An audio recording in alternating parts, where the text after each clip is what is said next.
Good afternoon, everybody, and welcome to today's webinar, next session of the Nurture Me Monthly webinar series, Sad Dads Club, Grief Support for Lost Dads, featuring Rob Reider. My name is Hannah Winkelhofer, and I am the ACE and SCI Prevention Coordinator with the Maine CDC. Just before we introduce Rob, a little housekeeping. Today we're using Zoom's webinar format, which focuses on the presenter. However, you are encouraged to share questions with Rob to answer in the Q&A section, which I will be monitoring throughout the webinar. If you have any technical questions or would like to add to the conversation, please direct your comments into the general chat section.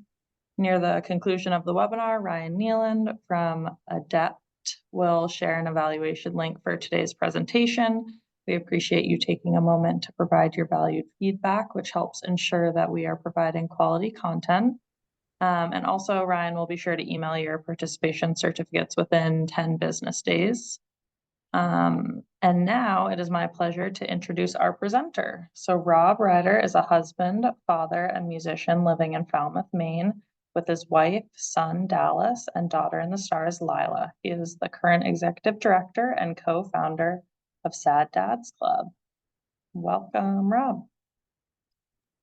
Thank you very much, Hannah, and thank you everyone for allowing me to come back and share a bit more about Sad Dads Club. It is an ever-evolving resource for fathers who are grieving the loss of a child, and any opportunity I have to spread visibility and awareness is one that I will gladly jump at and take. There just are not a lot of resources out there for bereaved fathers, and in general, being open and vulnerable about mental health is not something that men have done well generationally, societally, and there's been the expectation that we need to be strong, which is defined as unemotional and not being vulnerable and being stoic and grinning and bear it, and any other kind of adjective or saying that you can put on it. I'm sure you're all familiar with, but truly, really, actually, completely and totally the hardest thing and the toughest thing and the strongest thing to do is to face difficult emotions, especially those that are associated with loss when you're grieving. And you got to feel it to heal it. That is something my wife told me once, and it stuck with me, and it sounds great, and it's very clever and easy to remember. But once again, my name is Rob Reider. I'm the executive director and co-founder of Sad Dads Club. We are a registered 501c3 nonprofit charitable entity, and we provide grief support, both non-clinical and professional, to fathers who have lost children. I'm going to get a little more into the details. Let me just share my screen, and hopefully I can do this in one fell swoop, but bear with me. I have a few slides that will just serve as prompts, and I'm just going to talk a bit about Sad Dads Club. And once again, if there are any sort of questions or something you want me to elaborate further on, please just drop that in the chat, and we'll make sure to have some time at the end so that I can address anything that was either unclear that folks would like to learn more about. If for whatever reason there is a mower in the background that becomes audible for folks, just let me know, and someone please shout it out. I can try and move to another space that doesn't have that going on, but I think we should be okay. All right, view, let's go to slideshow. So to start, once again, this is Sad Dads Club. That is a logo that I drew myself. Can you believe it? I bet you can. It's pretty simple. I came from a music background where I was, for years and years, a touring musician, and I grew up playing in punk bands. And the one rule was that you have to have a logo that you can, within 3 seconds or less, scrawl on a bathroom wall. And so I sort of kept that that theme with me when it came time to come up with what would be the physical representation of Sad Dads Club. There's some information at the bottom just regarding how people can get in touch with us. Our website is saddadsclub.org. On Instagram, which is our most widely used social media platform, you can find us at sad.dads.club.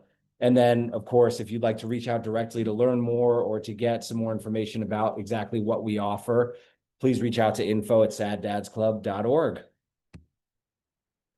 So as I mentioned, we are a 501c3 nonprofit organization. Our mission statement is that Sad Dads Club helps fellow bereaved fathers navigate life after loss by nurturing a supportive community and providing access to mental health services.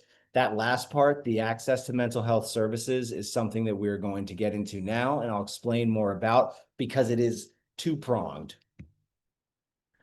Our first priority as a nonprofit, as a community, is community building. This is our non-clinical space. This is where we invite fathers who have a shared lived experience of pregnancy, infant, and or child loss, and they are currently grieving. None of us are mental health professionals in this space. It is strictly designed to be a place where men are invited to be vulnerable and have that vulnerability validated amidst other fathers who understand what they're going through. While no two stories are necessarily alike, it is remarkable to see the connections and the similarities between what happens after you lose a child, what happens in the grieving process, whether it has to do with your partner, your family, your career, and anything and everything else. You are a brand new version of yourself, and that can be a little scary and daunting to try and navigate this new version of yourself in this new life that is now so impacted by grief.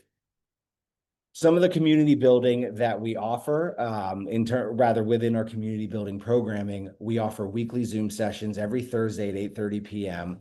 We have a Zoom session that focuses on one of two things. We alternate. Every other week, we have what's called Sad Dads Open Hour, and that's where we introduce a suggested topic, and from there, we open the floor for discussion. People don't have to contribute. They don't have to share. They don't even have to have their camera on.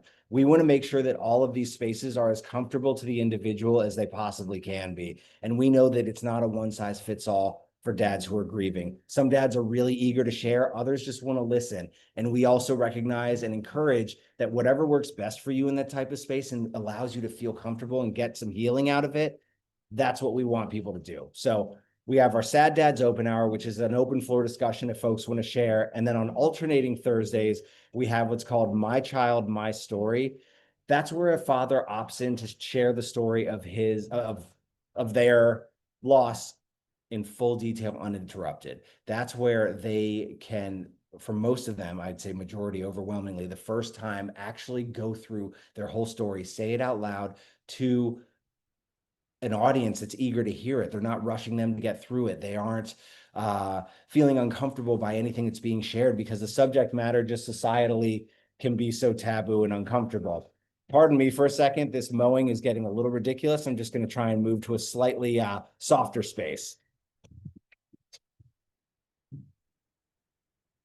Jesus, that is loud. Okay.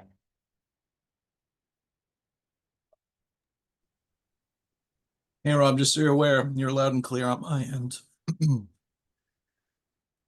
Thank you very much, Ryan. It was getting to the point where I could nearly hear myself think. So I'm glad to hear that nobody else had to suffer through that grating sound, but I myself was having trouble staying focused. It was getting closer and closer, but here we are now. As I said, the My Child, My Story series is where a father opts in, and for most of them, I'd say overwhelmingly it's the first time that they have ever been invited to share their story in full. This actually came about as a result of our weekly Zoom meetings growing more and more. We'd started doing them monthly, then twice a month, then we started doing them weekly because the demand was so high. And we noticed that as the numbers in attendance grew, there were these fathers who were starting to launch into their stories and share for the first time. And they'd suddenly stop what they were sharing, look around the room, see other folks in the Zoom with their hand raised, and then they'd retract. They would say, "Oh, I'm so sorry, I'm taking up so much time. Let me pass it on to someone else." So this really came as a result of us wanting to be able to have a dedicated space where someone didn't have to worry about anybody waiting behind them to share. They didn't have to worry about how long they were speaking. And so those are our weekly Zoom sessions. They alternate between open floor discussions and one father presenting in long form the story of his loss. We also have a 24/7 Discord channel. If anybody is unfamiliar with that, Discord is a free app, and we have an invitation link that we will pass out either if somebody reaches out through our website, or we'll put it in each of our weekly Zoom sessions just so people can get access to that. At this point, it is about 300 dads who are in there, all who have experienced different types of losses, some of whom have experienced similar losses, but it's really thoughtfully organized, and it really has become the lifeline for our organization and for our community because it's active 24/7. If I had my phone on right now and the notifications were audible, you would just hear it ringing and dinging nonstop. This is truly a place where any dad who is grieving the loss of a child or a pregnancy loss can go in at any time, share what they're feeling or ask for advice and get it. And this doesn't even just relate. It's become fascinating to see how it's expanded beyond just loss. I mean, people now in this channel are connecting over things they love, like sports or music or movies or books. There's a book club that formed out of this Discord. There's a group that plays Dungeons and Dragons once a month. There were 5 fantasy football leagues that emerged last football season. I don't know when that was. I'm not a sports ball fan. Nothing against it. I just can't emotionally commit to things that are so wildly out of my control.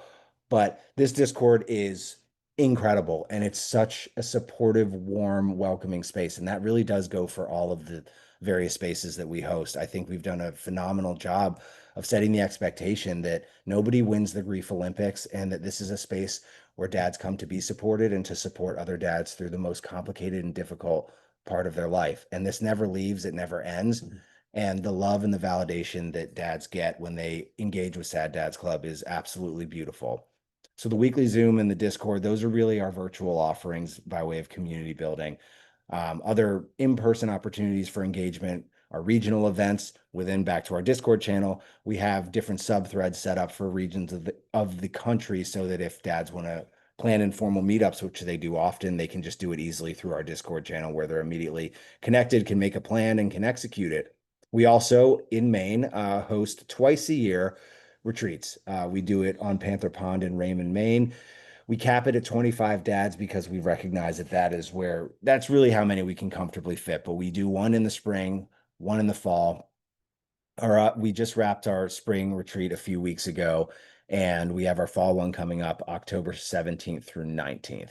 So again, just zooming back out within the context of our nonprofit, this is one prong of our fundraising priorities, is community building. This is our non-clinical support space. Oh, next one. Okay. And the second part of our fundraising priorities is seamless access to professional mental health services.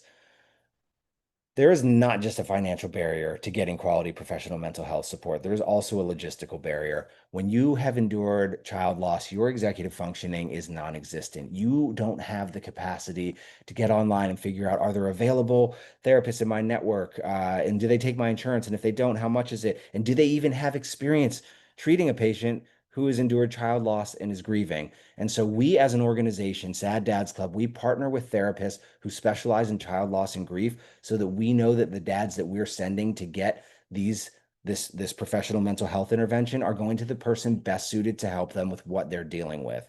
Right now, we pay for up to 6 sessions per dad.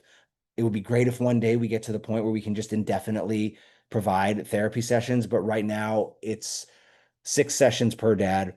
Within the professional mental health world, it is believed that 6 sessions is what is needed to provide a foundation for healing and to be equipped with tools to help the patient cope in healthy ways.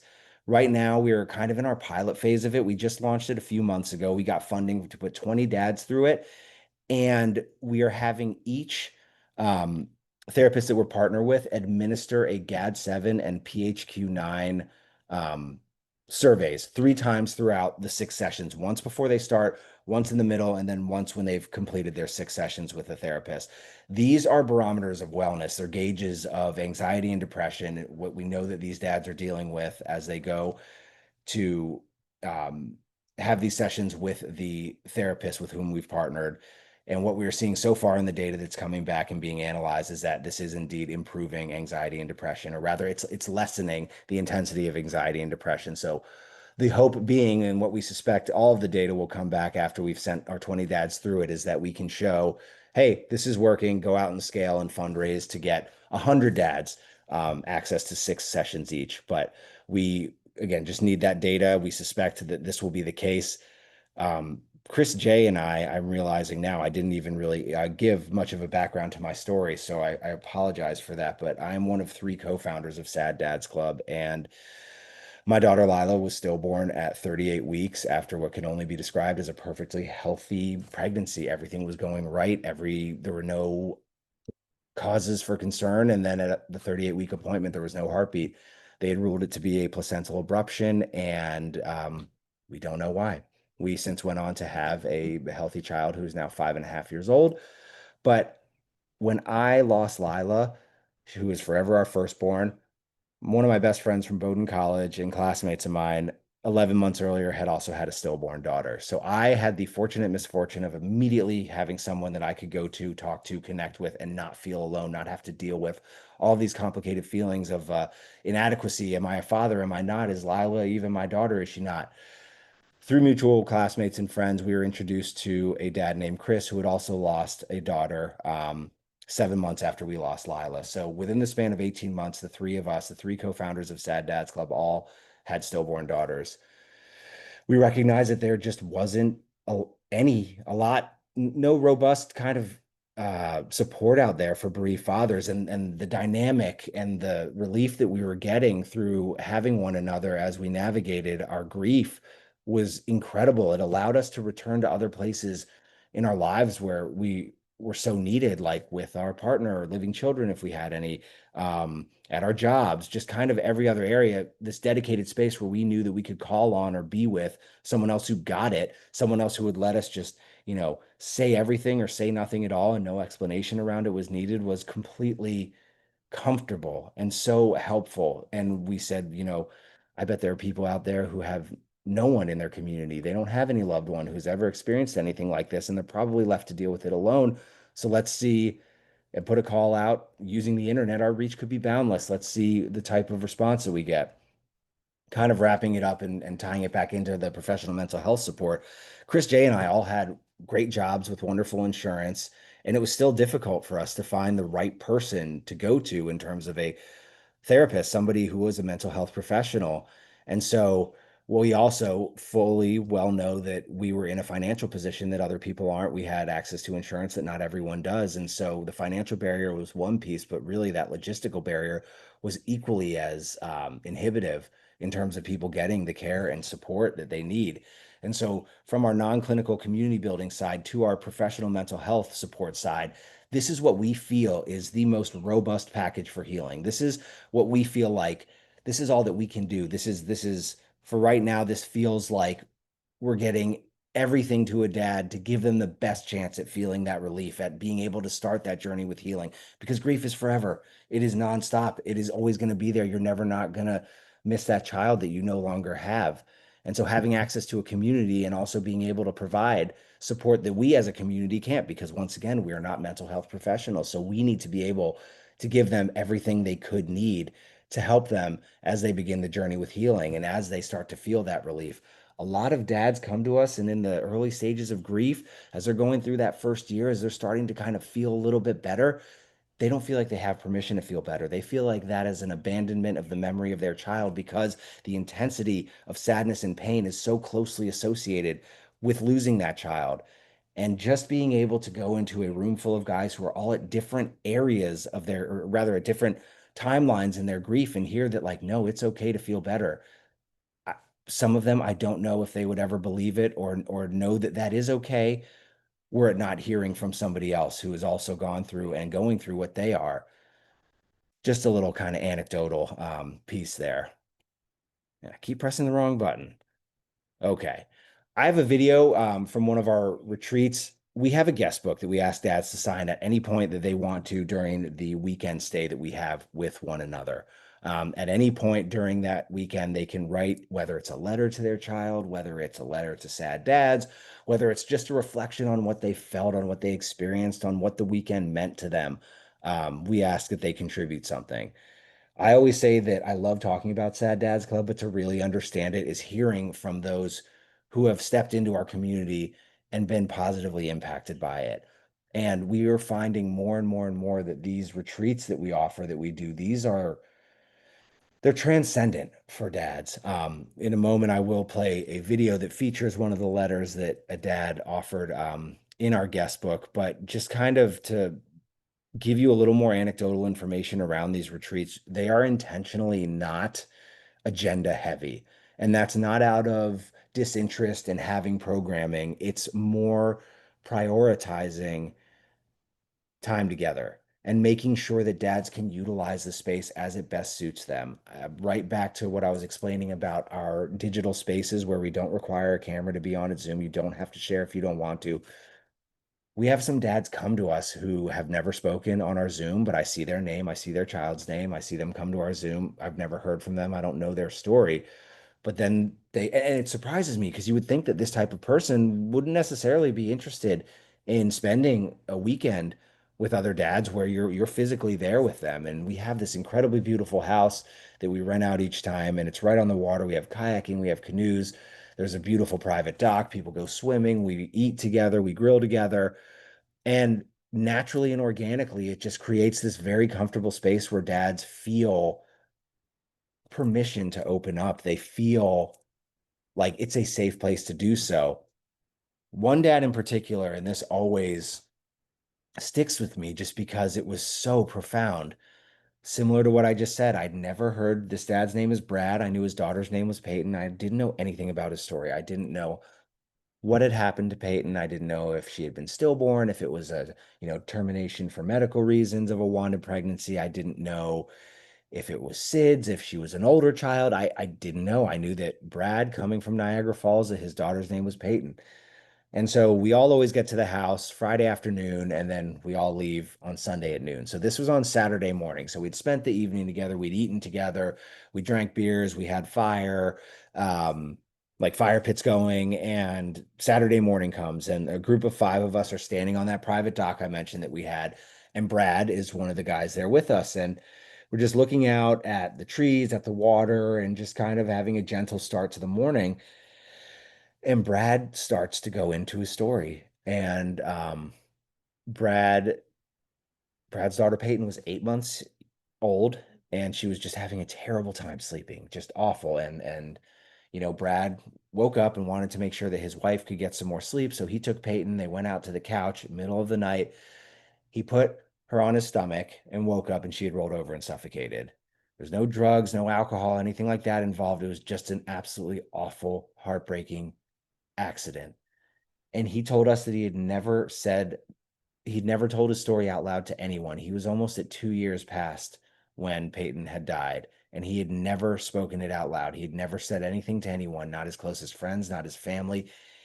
He had never felt as though he could, or as though it was okay to, or any other number of reasons that would have stood in the way from him feeling safe or comfortable enough to open up. And we're all out there with him, tears streaming down our face, and just hugging him and saying, like, it's not your fault. This was a terrible accident.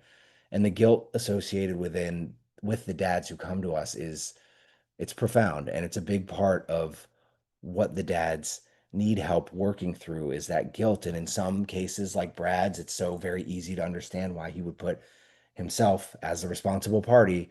And other dads just don't have anywhere else to go with their guilt, so they blame themselves, or don't have anywhere else to go with their grief to make sense of something that doesn't make sense, so they blame themselves. And it just becomes a vicious cycle of self-hatred, of unwillingness to forgive oneself.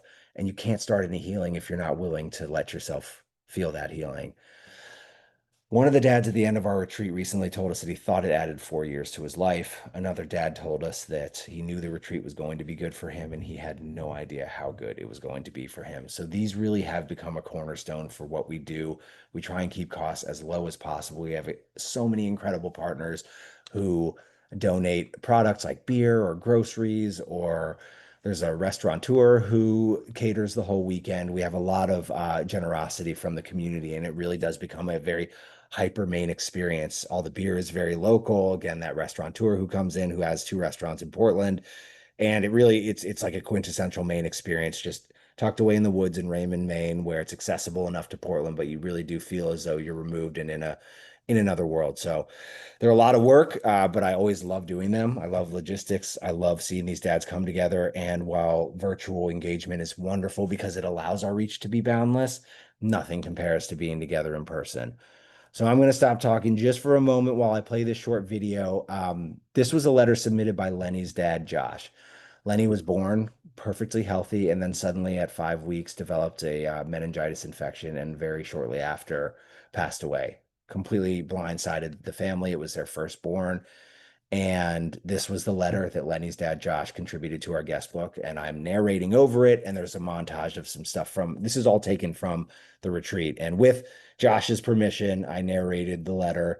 And I just think it's a powerful example from only one individual, but it really does capture what these weekends and what this community means for guys who engage with Sad Dads Club. So I will hit play, and we checked before sound should be working, and I will let it ride.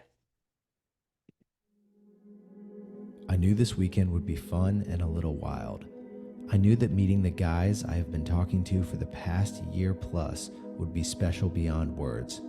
I knew that Maine and the lake would be beautiful.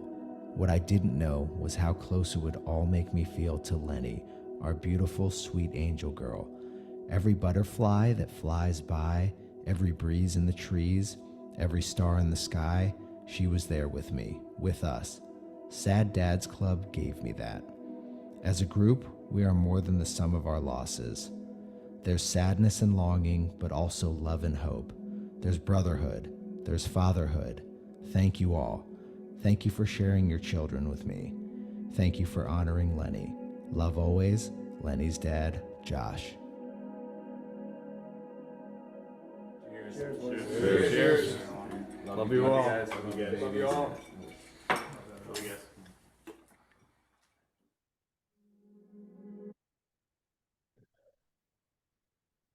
So back to our community building. That's again our non-clinical space where we engage virtually and in person. As of last year, end of last calendar year, we had so much amazing anecdotal content around things that people were saying, around what they were telling us, around how they so beautifully articulated, just like Josh did, what this community has done, not just to make themselves start in a productive way that healing journey, but continue to allow them to feel close to their child who isn't physically there, which is such a big part of what we do, because we want to make sure that that child is not forgotten, that that child still has a place, that that child is still remembered and celebrated. One of the most amazing things that happens within our Discord channel is we have a calendar that keeps track of every child's birthday, and every birthday that it just lights up with so many birthday wishes, and not just ones that are, happy birthday. They are so much deeper and more involved, and they reference the signs that dads have, shared with us that they associate with their child. And they're just so heartfelt and so beautiful and so sincere. I think a lot of people struggle, I know I personally did too, with the compounded loss of your child being forgotten. In my case, Lila was stillborn, and we had about 2 days with her in the hospital until it just was like, you can't spend any more time with them because they are physically changing in a way that you don't want to remember. And a cuddle cot is an incredible kind of preservative, temperature controlled, almost crib for them that they can stay in. But there's a point at which you just have to say goodbye, and you go home without that child. And as another personal part of my story, I have absolutely no recollection of leaving the hospital. I've tried so many times with professional mental health intervention, with EMDR. I don't remember anything about leaving the hospital. It's the only point in my life from the time of being conscious and having memories that I have just an empty space, just black, just nothing. I think it's just so traumatic that my body went into defense mode, and I did whatever I had to do to get myself home, but I don't remember any part of saying goodbye to her or leaving or getting home. And so with the meal train and with people checking in as they hear once your child has passed away, there is such an influx of love and attention and support. And that tapers off because life goes on, the world keeps spinning, and people get back to their lives. And for whatever reason, right around the 6-month mark is really when people stop checking in. And then beyond the first year, people start forgetting the birthdays. And it feels just like your child is lost all over again, because it's this secondary loss. It's this forgetting of your child. And this is a place where that child is always remembered. This is a place where if somebody hears Lila's name, they send me a message in Discord and tell me, I was on the playground today, there was a little girl there named Lila, or I saw a cardinal and it made me think of Lucas, because we know everybody's child's sign. We know them. And it's a place where we keep them with us as best we can, and we celebrate them. And their story is not over just because their life physically ended. They are continually a part of us and a part of our community. And that's something that we really, really give a lot of attention, care, and love to, to make sure that no matter where else in your life, if your parents, your family, your loved ones aren't giving you that same support that you need because maybe they don't know how, you can get it here. And you don't have to feel angry at your family. You don't have to be resentful that they aren't kind of honoring what you said you need and remembering the birthdays necessarily. You can save that energy because you have this space here where your child will never be forgotten, where they will always be loved, they will always be thought about, and they will always be celebrated.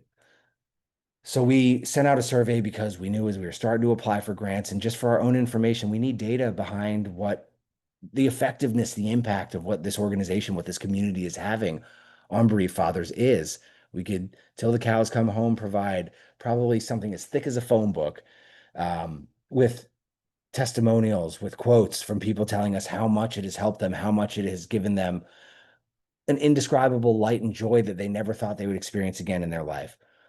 But we said, okay, we need a survey. We need to capture this so that we can just show numbers that we can point to and say, like, look, this is working. What we are doing is working. It's helping. 83% of fathers, and I also should mention over 100 dads answered this survey at the end of last calendar year when we distributed it. So 83% say they cope with grief better since joining Sad Dads Club. 81% say their mental health has improved since joining Sad Dads Club. And this one was so fascinating for us because it really did open up another element aspect of support that naturally took shape just organically through our communities. At 73% say they're more emotionally prepared for pregnancy after loss since joining Sad Dads Club. And that is huge because it's not something that we necessarily anticipated would be what this club, what this community could do in terms of support for those who have had stillborn children, for those who have had to terminate for medical reasons, for those who have had recurring miscarriages. If you don't have a living child, you start to think it's an impossibility for you. You start to lose hope altogether.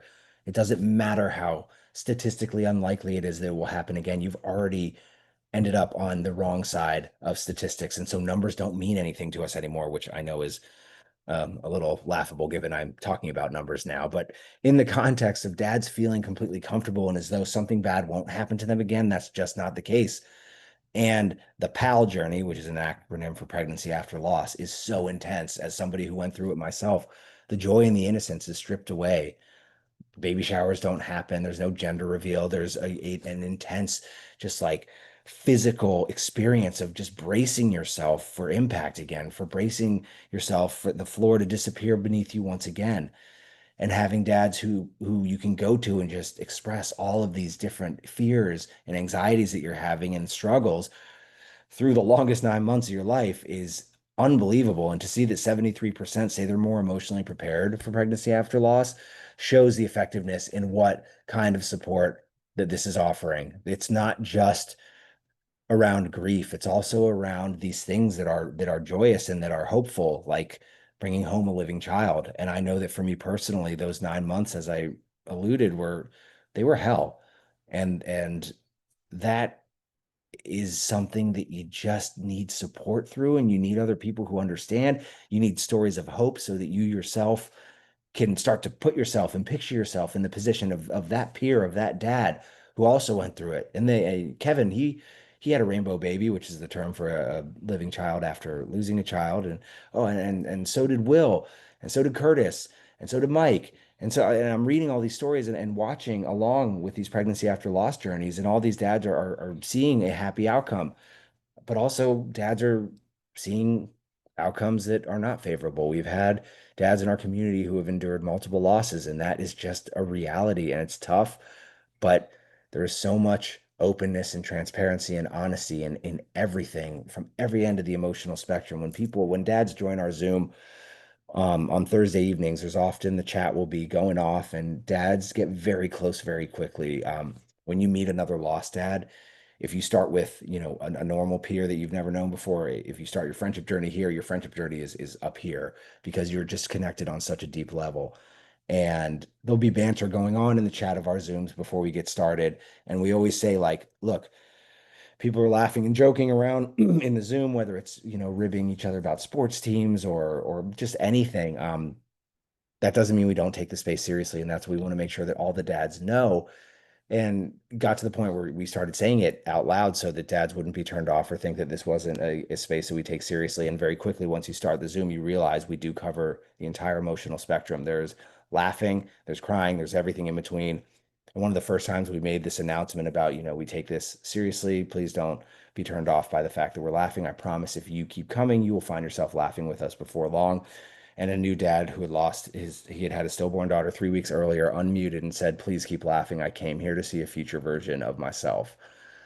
These dads are convinced that it is darkness that will surround them for the rest of their lives. Even myself, having such a close friend of mine with whom I'd gone back so far, having him tell me as he's 11 months along his grief journey that I was going to feel relief, I was going to feel better. I didn't believe him. And that was coming from somebody I was already so close with. And that was someone who I should believe because he's living proof. But I think having that power in numbers in that community, it makes it a much more profound and convincing assurance. And that is our hashtag. We refer to ourselves as the worst club, best guys. It's a club that nobody wants to join because it is born from the most traumatic and unbelievably painful experience that somebody can endure. The stories that we hear from dads and just the care that they're getting at the hospital or the care that they didn't get it's especially when you hear about the care they didn't get, it's terrible. And these dads coming into us are so vulnerable and so raw and so incredibly desperate for connection, for relief, for community, for just a place where they can unmask, they can be whatever it is they are, they can feel whatever it is they feel. And that is always invited when we go through the ground rules and the housekeeping of our Zoom sessions. Respect is first and foremost, and we have never had an issue with anyone being anything but respectful, loving, caring, supportive. Dads who have been engaged with us for, over a year, they keep coming back to the Zoom sessions because they want to be a resource. They want to be a face of what is possible when you commit to doing the work and showing up in the space. Anytime somebody reaches out through the website, it goes to me, and I'm doing my absolute best to make sure that I'm getting back to someone and giving them all of our resources as quickly as possible. Pardon me. It's so big for men to take that step. It's so big for anybody in this, any lost parent to take that step and to say, I need help. I'm hurting. And we just want to make sure that they get right in, get into our Discord, add our Zoom sessions to their calendar, and really know that this is something real that is going to help them. If they keep showing up, it will help. It can feel uncomfortable. It can feel impossible as you're deciding whether or not to take the step. And there's so many different personalities and there's so much diversity of backgrounds, beliefs, race, religion, socioeconomics, circumstances. And it's just a place that strips you down to zero. And that's what loss and pain and grief does, that it just puts us, we're all the same. We are all the same. And I could hear something that someone tells me who lost their child 40 years ago and I could completely have my perspective changed. The same thing has happened to me when I've heard from a dad who just lost his child a week ago. Everyone has something of value to offer. Everyone has something that is able to help heal the other dads just by being there, just by showing up, by sharing, by listening. It is all incredibly valuable and it is all so helpful. And it's just all to see what happens in this space is pretty remarkable. And I always come off of the Zoom sessions. I always go into them exhausted because it's always been a big week and it's Thursday night. But I'm so motivated and fulfilled and energized because I see constantly new dads coming in and the chat lighting up and saying, like, this is my first meeting. I'll be coming back every week after this. When's the next retreat? I have to get there and meet some of these guys. It's remarkable. It's transcendent. It is transformative. It's so incredible to see what can happen when there is a community of vulnerable, dads who have experienced, as everybody puts it, the unimaginable reality of child loss. What about when the unimaginable becomes your reality? People say, oh, I can't even imagine. You can imagine, you just don't want to because it's awful, it's terrible, it's tragic, it's uncomfortable, it's unthinkable. People always say that stuff to us. And what happens when it happens to you? Then it's no longer unimaginable. Then it's no longer unthinkable. Then it's that you can't imagine it. I'm so impressed with Sad Dads Club, and that is not at all a reflection on me. That is a reflection on every dad that keeps showing up and that keeps their hearts completely open for everyone because they are feeling a sliver of relief and they want to provide that for somebody else because they know what being in that pit of pain feels like. And they know how good and it feels to start to get to that place where you're feeling relief, where you're starting your healing journey and you're these dads are just so willing to share and teach and help other dads learn of effective ways and things that have helped them. Non-destructive, non-violent ones, things that are outside of drugs and alcohol, things that are healthy, and people bear it all. And it is my saying that I'm so impressed with it is a complete reflection on all the dads that show up over and over and over again for one another and for the dads that they haven't met yet that they know are going to come through our doors any minute. And that's why they keep showing up. That's all I have on that. I'm going to stop sharing my screen. I did not do any sort of monitoring of the chat, but I know that Hannah was going to help me out if there is anything I glazed over or anything was a little unclear. I'd be glad to help answer. Yeah, thank you so much, Rob. We do have a couple of questions. Someone asked, can this program be used for other cases such as dads losing their rights to their child? That is a great question, and we're just not the right place for that because we've had a couple dads reach out through our website, and we don't have the lived experience robustly enough. When we talk about what we want to do in the future, it would be amazing if we could have kind of a subset or a community, part of our community who has lived through that, who is going through so that they can get that support too. But currently it is just for those who have experienced the loss, meaning death of a child or, pregnancy, infant, and child loss. Thank you. Could you please explain more about the Cuddle Cot? Our program supports families who are either expecting a baby or have a newborn. We have experienced many families who have lost their babies, and this person would love to be able to let them know about things they can advocate for when they're at the hospital so they can have the time with their baby as long as they would like. Yeah, absolutely. And Cuddle Cot is something that not every hospital has, which is tragic. There are organizations out there whose mission is specifically fundraising for Cuddle Cots so that there is no longer a hospital anywhere in the US that doesn't have one. I don't know the exact cost of one or the exact engineering functionality, but it effectively is a temperature controlled that preserves decay. I mean, for lack of better, the when your child dies and their organs are no longer working, this prolongs this extends the amount of time you have before they start to become unrecognizable, before they start changing color. The skin begins to change significantly, and it just gets to a point. And this would occur much faster without a Cuddle Cot. The Cuddle Cot allowed my wife and I to spend. See, I can't even, this was December 13th of 2017 is when she was stillborn at 38 weeks. I'm pretty sure, I know we were in the hospital for 2 nights, and I think that almost 3 days. My wife also had a C-section, so she had to recover there as well.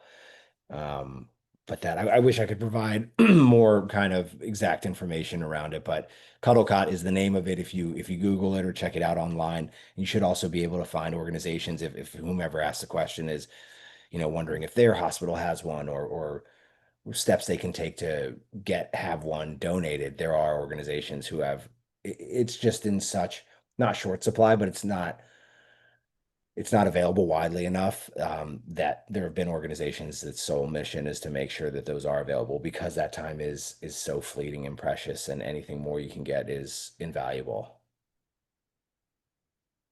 Thank you. We have time for questions. So if anyone else has questions, feel free to put it in the chat or the Q&A. I'll give it a few more minutes. There's also comments in the chat that are just giving lots of love to you and Sad Dads Club. Well, thank you. Should take a look. I appreciate any encouragement, any kind words. Thank you all for coming. And again, info@saddadsclub.org.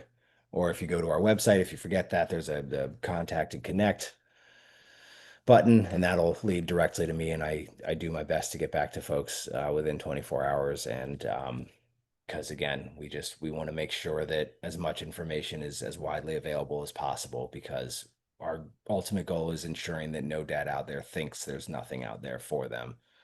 There's never the right time of when to engage, and the door remains open. So maybe we got a few more questions. What platform do you use to have your Zoom meetings?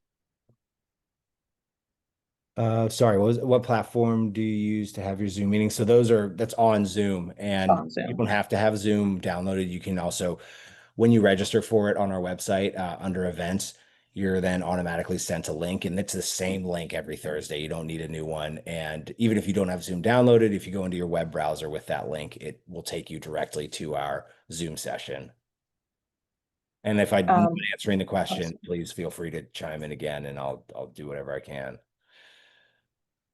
Is the program open to individuals outside of the main area? Yes, we are. I mean, at this point, we're global. We have dads who are all over the country and all over the world, actually, and has gotten in the way of our being a considered recipient for many grants. We're so proud to be based in Maine, and so identify with being a Maine, conceptualized in Maine, and bringing dads to Maine for the retreats. But we have dads who are in Europe, in Australia.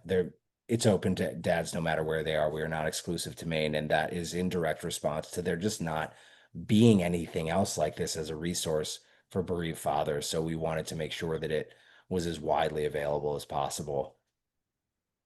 We have a question asking if there's a video on your website, like the one that you showed, that people could use to show dads they work with.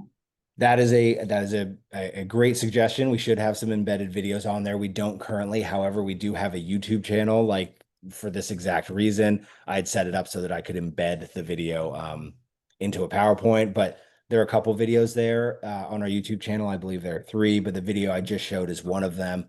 There's also a video, it's a little longer, it's like 2.5 minutes from our retreat, the first one, that has a lot of dads answering questions. So there are more voices. I should have probably included that one in there too. But if you search Sad Dads Club YouTube, you'll find it. In our channel, I think the handle is just @Sad Dads Club. We also have a recording from one of our Zoom sessions. I tapped like 5 other guys just so we could have an example of like, what does our Zoom session look like? This is a much more scaled down version, but we threw it up there on the YouTube just in case anybody's like, well, how does this run? What does it look like? And keep in mind that if you do look at that, there are also far more people on the Zoom, and some of whom have their camera off. But in this instance, everybody was contributing and talking. But YouTube, or go to YouTube and search Sad Dads Club, and those videos are there. I really have a penchant for long-winded answers at what could very briefly be relayed. Jeez. Okay, we have time. I think there was a follow-up to the Zoom question asking about the platform, which I think is Discord, right? That Oh yeah, people can chat on. yeah, it's like a glorified group chat. I can even pull it up now. I'm not gonna no privacy is gonna be it just looks like this, and all these different things are our different subthreads for various conversations. It's really thoughtfully organized, and I say I didn't do it. It was one of our dads out in Los Angeles who said, "Hey, we should get a Discord." I said, "Great, what is Discord?" And he's like, "Are you kidding me?" So apparently it's widely known. It wasn't to me. So anytime I say like, if you're not familiar, that's not patronizing. I was unfamiliar, but Discord is a free app on any smartphone. I think you can even I think there's a web-based version, so you don't have to have a smartphone to be able to access and use it. But if someone were to reach out via our website or someone comes to one of our weekly Zoom sessions, we'll give them an invitation link. It's only valid for 24 hours. If anybody has to reach out and get another one, that's no problem. They're very easy to distribute, but it's got so much good stuff going on. I mean, they categorized it like loss is one big section. So it's all loss related stuff in this section. There are remembrances, relationships after loss, intimacy after loss, mental health, termination for medical reasons, pregnancy after loss, infant and toddler care, living children, healthcare, therapeutics, faith, careers after loss, tattoos and physical remembrances, holidays. And then there's also just a life and social section where people have sports, golf, reading, playlists, movies, beer, food, Dungeons and Dragons, gaming, pets, staying active, humor, travel, photography, fashion. When did that fashion one get in there? I'm gonna need to check that out. I could use a tip or two, but it's always active. And if anybody has any more like direct questions about that, I'm glad to go into it more or connect directly via email. I think we have one more question. Have you ever done a presentation to providers about how to support a father who has lost a child? I have, yes. I've actually started doing quite a few of those. And those are, I certainly, I talk about Sad Dads Club because there's so much that anecdotally was generously shared with me from these dads just talking about their experience. But I also talk a lot about my own and how lucky I was to get the care that my wife and I had. But the answer is yes. And I always jump at the opportunity because I think if any organization is any, care team, medical folks are hoping to hear from someone who's been through it and who has talked to at this point hundreds, if not thousands of dads who have been through it. I am so up for it and eager to do so. Awesome. Oh, I love empty arms. I see it. I should be wearing my glasses too. I can't exactly read it, but I see Discord is new to me. I run the Empty Arms group of Greater Bangor and never used it. Yeah, it's awesome. And everyone's like, oh, who needs another app? But this one, for its purpose of keeping dads connected 24/7, because they can hop on if they're at work and there was, a pregnancy announcement or a birth announcement that just like blanketly was sent to everybody and they're triggered and they're feeling anxious. They can duck out and they can hop on the Discord and they will immediately hear from people who are just going to like validate their experience and support them and be like, oh man, just hearing like that sucks. And like that happened to me too. And like what you're feeling, you're not crazy, you're not dramatic, you're not the natural instinct to just push our emotions aside and to grin and bear it and every other thing I'd mentioned before with how society, the expectation of men, it's just not a realistic expectation of a human being. We are complicated, we are deep, and there's so many dads who come to us and they have their camera off and then that camera gets turned on and then they start to share and they say things like, I had no intention of sharing whatsoever, but I felt compelled to, not obligated to. I felt compelled to after hearing from everyone. And those who do share, I would love to get some more data around this, is like they're just the act of speaking it, the act of acknowledging it. Grief experts have weighed in and have said that grief needs a witness and you need an audience. You need to be able to tell your story to actualize it and then to start making productive steps, not to move on, but to be able to live with it. And that came directly from Kathy Shear, who is the director and founder of the Center for Prolonged Grief at Columbia University. Harvard Public Health Magazine did a feature on Sad Dads Club. And if you Google Sad Dads Club, Harvard Public Health Magazine, it is the most incredible and like validating piece because all of these professionals who study grief are really amplifying like, no, this is what they're doing. There's a reason that it's helping people. Like, you have to do this, you have to say it out loud, you have to be able to have an audience who wants to hear it and makes you feel comfortable enough to share it. And I will say nothing beyond that because just on the very basic level, I hear them and we were just kind of doing what we felt was helping us. But to know that these grief experts come in and say like, oh, it's because of XYZ, like this is the exact model you need for a grieving person. And so often there just isn't anything there for people who are grieving. They want them to get over it. But once again, long answer for what could have been a brief one. Well, I don't see any more questions, but we really appreciate you being here, Rob, and sharing Sad Dads Club. And I think Ryan just put a link to the evaluation in the chat. If people don't mind filling that out, that's super helpful. But thank you again, Rob. No, Appreciate you. I appreciate you, Hannah. Thank you, Ryan, both of you for all your coordination. Thank you, everybody who came today. info@saddadsclub.org. Reach out to me. I will do whatever I can to give any more information. And I just so appreciate you all giving me a chance to speak more about Sad Dads Club. It's a remarkable community, and I so appreciate you all being here. Thank you so much. Thank you, everyone. Thank you, Rob. Have a great afternoon, everyone. Take care. See Take ya. care. Thank you.